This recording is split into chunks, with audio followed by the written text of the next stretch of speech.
আয়তের ক্ষেত্রফল নির্ণয়ের অ্যালগরিদম সহজে কিভাবে লিখব? সি প্রোগ্রামিং সম্পর্কিত প্রশ্ন।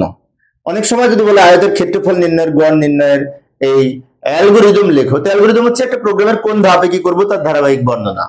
তো আমরা এখানে লিখতে পারি ধাপ 1 প্রোগ্রাম শুরু করি বা শুরু করি। এর পরের ধাপে আমরা বিশেষ করে আয়তের ক্ষেত্রফলের সূত্র হচ্ছে বিশেষ করে দৈর্ঘ্য ইনটু প্রস্থ, দৈর্ঘ্য ইনটু প্রস্থ। তাই আমরা পরের ধাপে লিখতে পারি ইনপুট হিসেবে এ এবং বি চলকের মান গ্রহণ করি। এ হচ্ছে দৈর্ঘ্য, বি হচ্ছে প্রস্থ। এবং ধাপ 3-এ কি করব, এই ক্ষেত্রফল সমান এ ইনটু বি নির্ণয় করব। কারণ আমরা জানি ক্ষেত্রফল সমান এই দৈর্ঘ্য ইনটু প্রস্থ। দৈর্ঘ্য যদি এ হয়, প্রস্থ যদি বি হয়, তো লিখবো ক্ষেত্রফল সমান এ ইনটু বি নির্ণয় করি। এরপরের ধাপে ফলাফলের মান তো বের হবে ক্ষেত্রফল হিসেবে, তাই ক্ষেত্রফলের মান প্রিন্ট করি, কারণ এখানে ক্ষেত্রফল হচ্ছে ফলাফল। প্রোগ্রাম শেষ করি।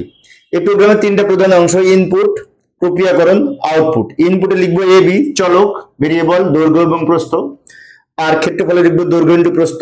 এই গুণ চিহ্ন আমরা স্টার প্রতীক দিয়ে দিই, এটা তো জানি।